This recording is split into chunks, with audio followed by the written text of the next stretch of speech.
चलिए आज बात करेंगे डिमी विधि का तीसरा जो अनुप्रयोग है। दो अनुप्रयोग तो हम लोगों ने पढ़ लिया था। पहला अनुप्रयोग हमने पढ़ा था भौतिक समीकरण की सत्यता का परीक्षण करना। दूसरा अनुप्रयोग हमने पढ़ा था बीमा विधि द्वारा एक पद्धति के मात्रक को दूसरे पद्धति में परिवर्तित करना। तीसरा जो हमारा अनुप्रयोग है वो है डिमी विधि द्वारा भौतिक राशियों के बीच संबंध स्थापित करना। ये ध्यान रखिए कि अगर आपको पता है कि कोई भौतिक राशि किन किन राशियों पर निर्भर करता है तो बीमा विधि द्वारा उनके बीच आप संबंध स्थापित कर सकते हैं। बस आपको इतना पता हो कि कौन सी भौतिक राशि किन किन राशियों पे निर्भर करता है तो आप बीमा विधि की हेल्प से उनके बीच संबंध स्थापित कर सकते हैं, अर्थात उनके बीच एक नए सूत्र का निर्माण कर सकते हैं। ठीक है, तो देखें, मान लीजिए अगर हम ये देखें तो मान लीजिए हमारे पास एक सरल लोलक है, ठीक है, और सरल लोलक का आवर्त काल जो है एक भौतिक राशि है और ये आवर्त काल सरल लोलक की लंबाई पर, गोलक के द्रव्यमान पर और गुरुत्वीय त्वरण पर, इन सब पे निर्भर करता है। आप देखे होंगे सरल लोलक जो है ऐसे बनाया जाता है, एक धागे से एक छोटे से गोलक को ऐसे क्या किया जाता है, लटका दिया जाता है और फिर जब इस गोलक को छोड़ा जाता है इधर विस्थापित करके तो ये गोलक ऐसे ऐसे गति करता है। इसी को हम बोलते हैं सरल लोलक। तो ये इसका जो आवर्त काल होता है टी, वो किस पर निर्भर करेगा, इस गोलक के द्रव्यमान m पर, गुरुत्वीय त्वरण g पर और धागे की लंबाई l पर। इन तीनों चीजों पर इस सरल लोलक का आवर्त काल t निर्भर करता है, ये हमको पता है। अगर धागे की लंबाई बदल देंगे तो t का मान बदल जाएगा, गोलक का द्रव्यमान बदल जाएंगे t का मान बदल जाएगा और g अगर बदल देंगे तब भी t का मान बदल जाएगा। इसका मतलब t जो है तीनों पर निर्भर करता है। ठीक है, अब इनके बीच हम संबंध स्थापित करेंगे तो लिखेंगे पहले, माना किसी सरल लोलक का आवर्त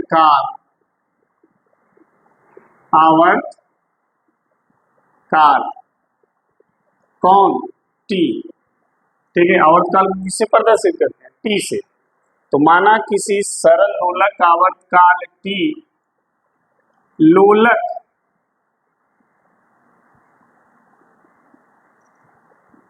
के द्रव्यमान m के a घात, ठीक है,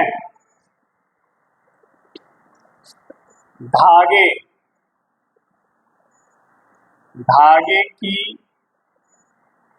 लंबाई l के b घात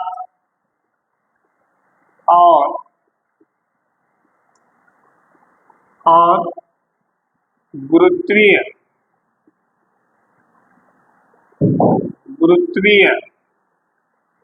त्वरण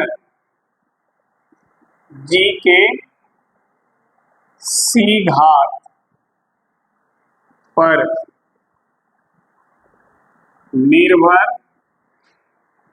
करता है। ठीक है, हमने मान लिया कि कोई सरल लोलक है, उस सरल लोलक का जो आवर्त काल है t, आवर्त काल क्या होता है, इस लोलक को जब आप यहाँ ले जाके छोड़ोगे तो फिर ये इधर आएगा फिर वहां जाएगा, तो एक राउंड लगाने में जितना समय लेगा वही उसका क्या है, आवर्त काल है।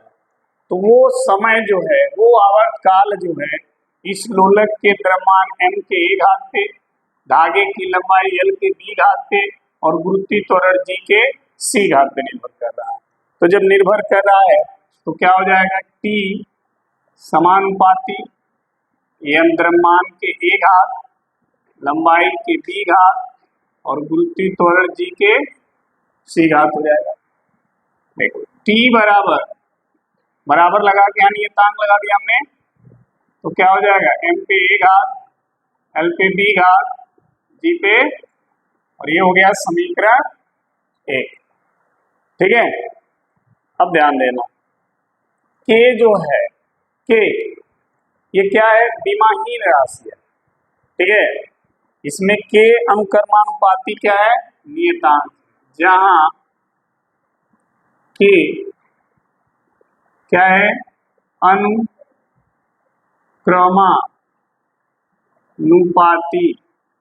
क्या है, नियतांक है।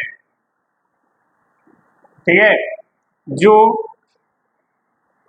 क्या होता है, विमाहीन होता है।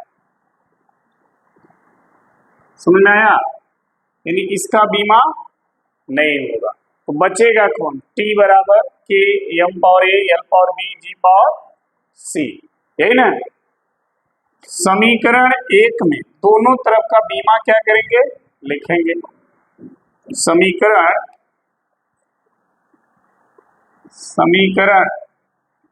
1 के दोनों तरफ का विमीय सूत्र लिखने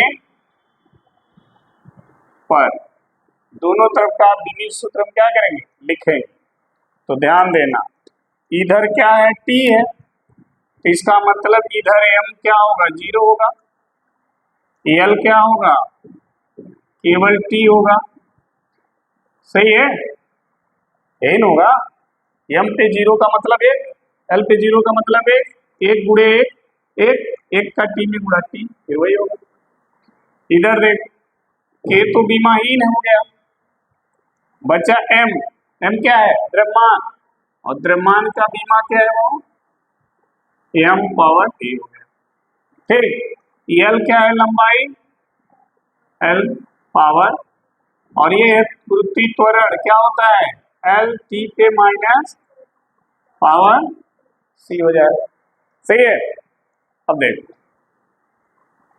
m power a l power sorry m power 0 l power 0 t, इधर देखो m पावर कितना है a, l पावर कितना है, और l पावर यहाँ कितना है, यानी l पे b और l पे c, तो l पे कितना हो जाएगा, b प्लस, और t पे कितना हो गया, -2 का c में गुणा -2 हो जाएगा। अब क्या करेंगे, दोनों तरफ के बीमा का तुलना करेंगे, दोनों तरफ समान बीमा का क्या करेंगे, तुलना करना पड़ेगा।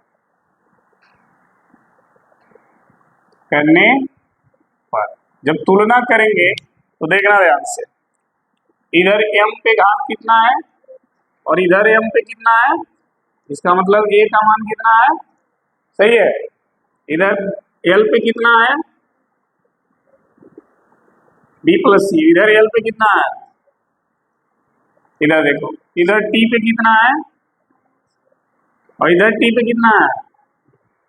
ठीक, अब देखो c बराबर अगर निकालो तो -2 को उधर भेज दो, ये आ जाएगा, आएगा ना।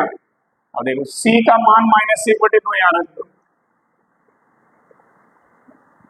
ऐसे हो जाएगा, फिर b को उधर भेज दो, c 1 को, तो a b c का मान निकल गया। अब a b c का मान कहाँ रखें, समीकरण 1 में, यहाँ लिखेंगे a b c का मान समीकरण 1 में क्या करने पर, रखने पर।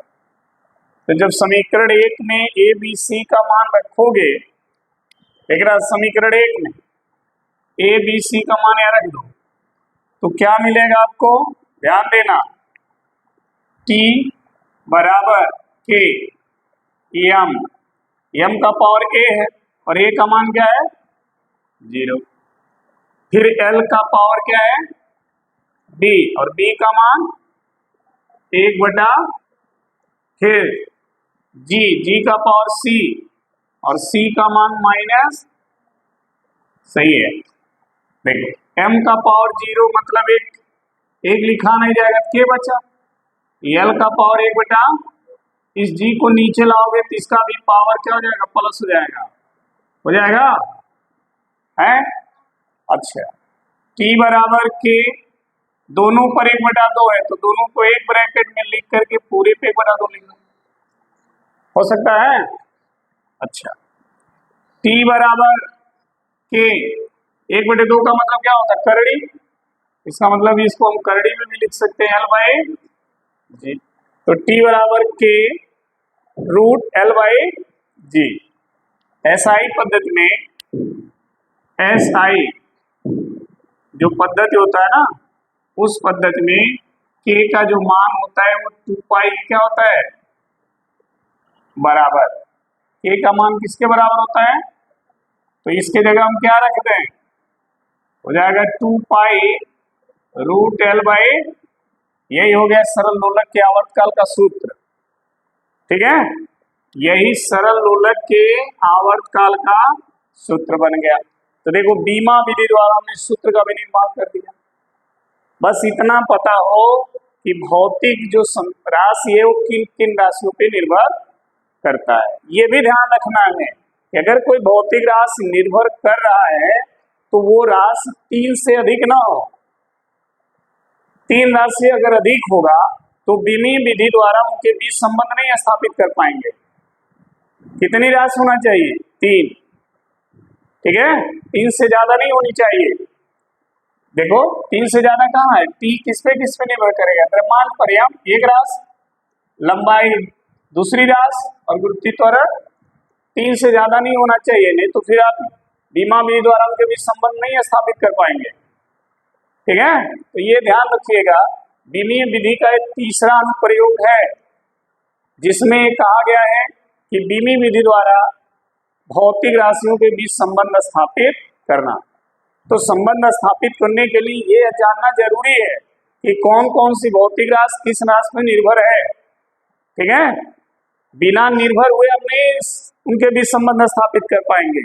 अगर मान लो इसमें कहीं वेग होता तो ये संबंध नहीं बन पाता। क्यों? क्योंकि ये जो है वेग पर निर्भर नहीं करता है, ये किस पे डिपेंड करेगा, धागे की लंबाई पर, गुरुत्वीय त्वरण पर और ये जो गोलक है उसका द्रव्यमान पर। इन्हीं तीनों पर ये सरल लोलक आवर्तकाल निर्भर करता है, इसलिए बीमा विधि द्वारा हम इनके बीच संबंध स्थापित कर सकते हैं। ठीक है, समझ में आ गया? ठीक है, नोट कर लीजिए। चलिए हम एक छोटा सा क्वेश्चन देखें। क्वेश्चन है, समझिएगा, y इक्वल टू, ठीक है, y equal to ax by T plus b, clear, D T ऐसे लिखा है, y बराबर ax by T plus B T में a और b का विमीय